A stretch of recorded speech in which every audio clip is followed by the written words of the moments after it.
Welcome to Exhibition, an Xbox podcast, episode number 69. My name is Samuel Adams, and on today's show, we are talking about the Tokyo Game Show and hitting the highlights of everything that was announced, discussing Discord's new voice integration built directly into Xbox, Goldeneye 007 finally coming to the platform, and some big changes coming for Ubisoft titles as they hike up those prices. Without further ado, let's go ahead and dive into it.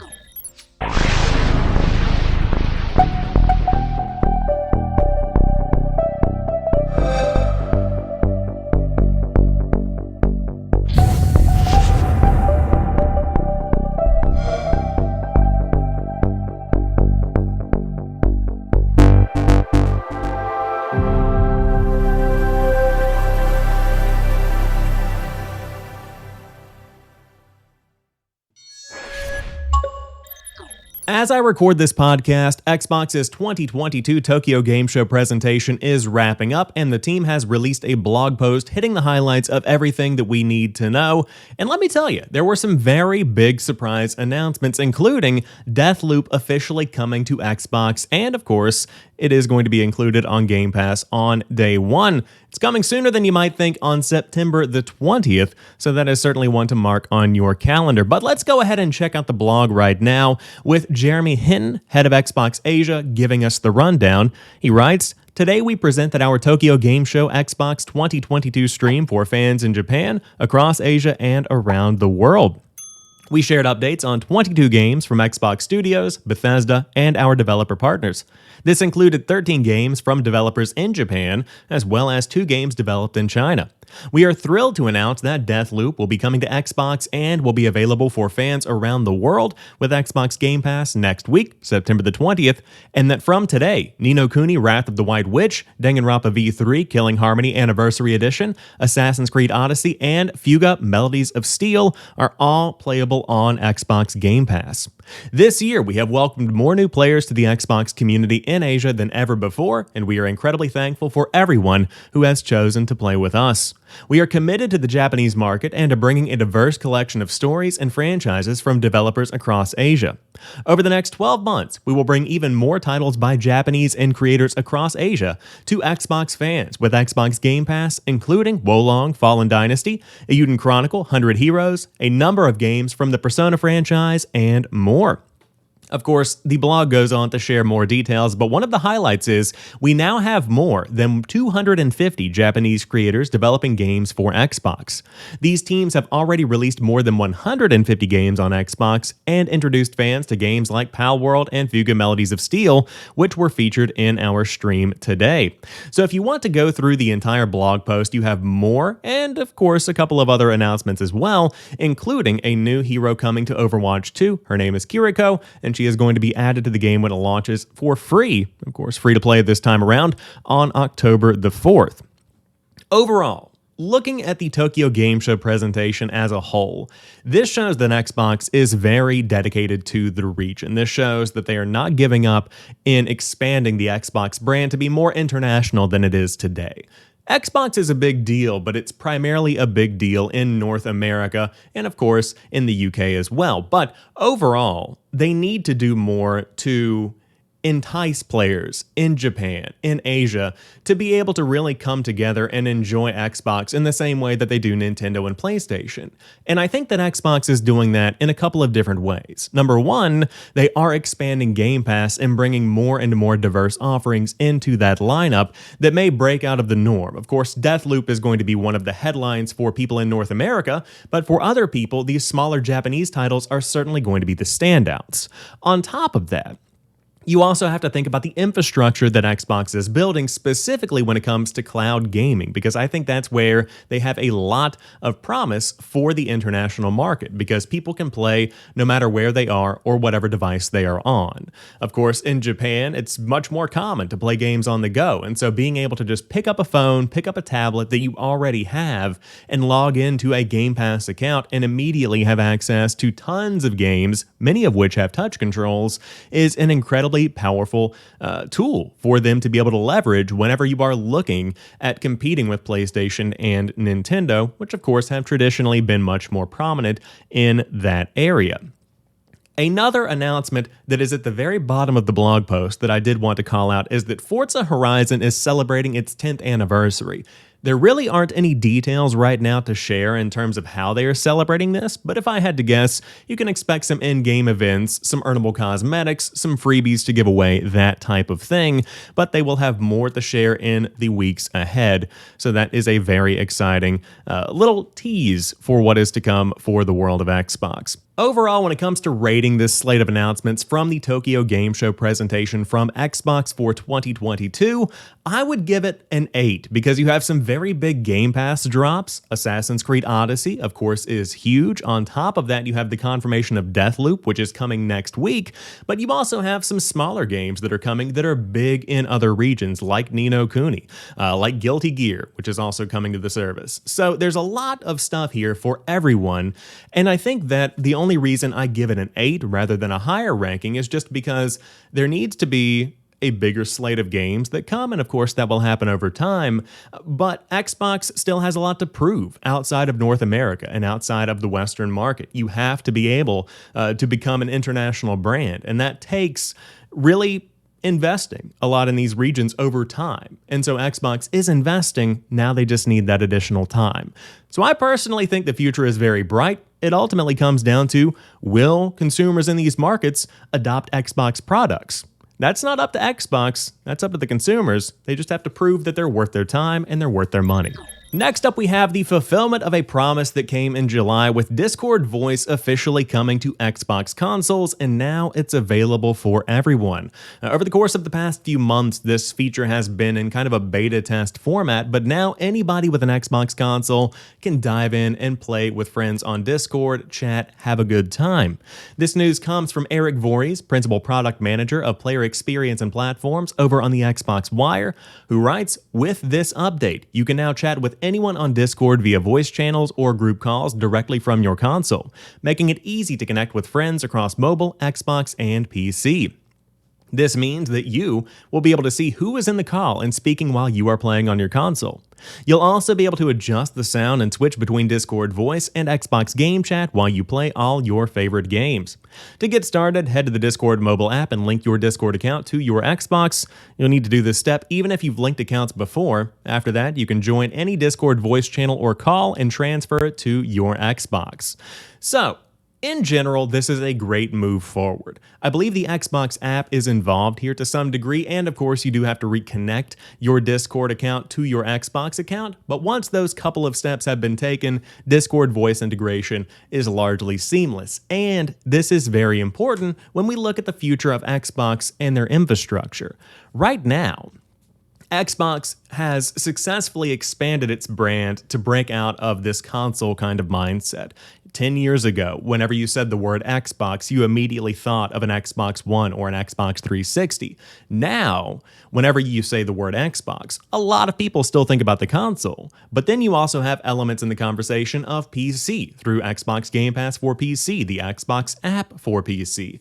You also have the cloud gaming side of things. And so now you have this kind of triangle, if you will, of console, cloud, and PC all coming together with players playing the same game and through the power of crossplay, playing together, regardless of where they are actually playing from. So within that, there should be a seamless way to communicate, and rather than having to rely on in-game chat, rather than having to dive into an Xbox party chat, which is very inconvenient for anyone on PC especially, but also on mobile, you now have an integration directly into what is today the most popular communication app for the gaming community. It's baked directly into the console experience, and you can immediately see who's talking with the overlay feature like we get on PC. These are some fantastic improvements. And looking into the future, my question is, if and when PlayStation gets this full functionality built into their experience, does this mean, which I would assume that it does, we are going to be able to have one friend playing Warzone on PlayStation, one friend playing Warzone on PC, one friend playing Warzone on Xbox, and all three of these people are able to join a call together and communicate without having to rely on in-game chat without any kind of issue whatsoever. It's the same thing as playing on PC with somebody else, but now the console experience is more aligned with that PC experience. I think the future is just shaping up to be an incredible experience whenever we're talking about the gaming community coming together and connecting regardless of where they are. So if you want to dive in right now, Discord is available right now on your Xbox console. The update has rolled out. You just have to log in, link your accounts, and you are off to the races. So if you are joining calls, let me know down below. Is your experience good? You can also hit me up on Twitter at JamPackSam. I would love to hear your thoughts. Fans of GoldenEye 007 finally got the news they have been waiting a very long time for, and that is that GoldenEye 007 is coming to Xbox and it is landing on Game Pass on day one. Unfortunately, right now we do not have any kind of release date, and this was received with a bit of a mixed reception from the audience because we do not have any kind of online multiplayer functionality baked into this version of GoldenEye 007. If you want to, you can play the couch multiplayer, the local multiplayer, like you could back in the day. But when it comes to servers, when it comes to online matchmaking, that is not going to be baked into the game, and they have no plans to bring that functionality in the future. On the flip side, there are some improvements here. You have a higher frame rate, you have a higher resolution. So it is a better version of GoldenEye, but it is not going to bake in the modern functionality that I think a lot of people like myself probably expected to be able to matchmake and play some games. What makes this even more interesting is that Nintendo is also releasing GoldenEye 007 as part of their Nintendo Switch Online subscription with the Nintendo 64 expansion. This is coming as a free addition to that service, but that is the original version of GoldenEye 007. Not with improved frame rate, not with improved resolution. That is old school GoldenEye 007. However, that version of the game does include multiplayer, and the word on the street is that the developers have found a way to emulate that local multiplayer and make it something that is compatible with online, so you can connect with your friends, you can play GoldenEye on the Nintendo Switch over online play, but that functionality is not included in the better version of the game that's on Xbox with the higher frame rate, better resolution, etc. So this week for GoldenEye fans has been a roller coaster of emotions. In my opinion, with the release of GoldenEye 007 on Xbox, the lack of matchmaking is not that big of a deal, and I would go so far as to say that for the majority of people, this is going to fall into that rare replay category of a game you pick up, you play for a few minutes, you scratch that nostalgia itch, and then you put it back down. I think a lot of people will play through the campaign in full, but when it comes to pouring hundreds of hours into this in the same way that people did back on the Nintendo 64, I don't see that being the reality in 2022 with so many options and so many games vying for our time. I think that the reaction from fans for this not having online multiplayer may have been blown out of proportion a bit, just because my question is, if Rare/Xbox invested, let's say, $100,000, $200,000, whatever it might take to get this into the game. I'm sure it's much more than that. What is the return on that investment? Are the servers even full beyond a week out from release, 2 weeks out from release?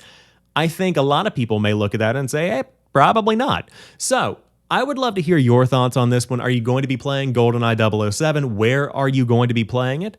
For me, I do not have the Nintendo 64 expansion pack for Switch, and of course, with this being a Game Pass release, I'll absolutely be diving in to check it out, because really, I just want to play that old school GoldenEye campaign rather than any kind of multiplayer.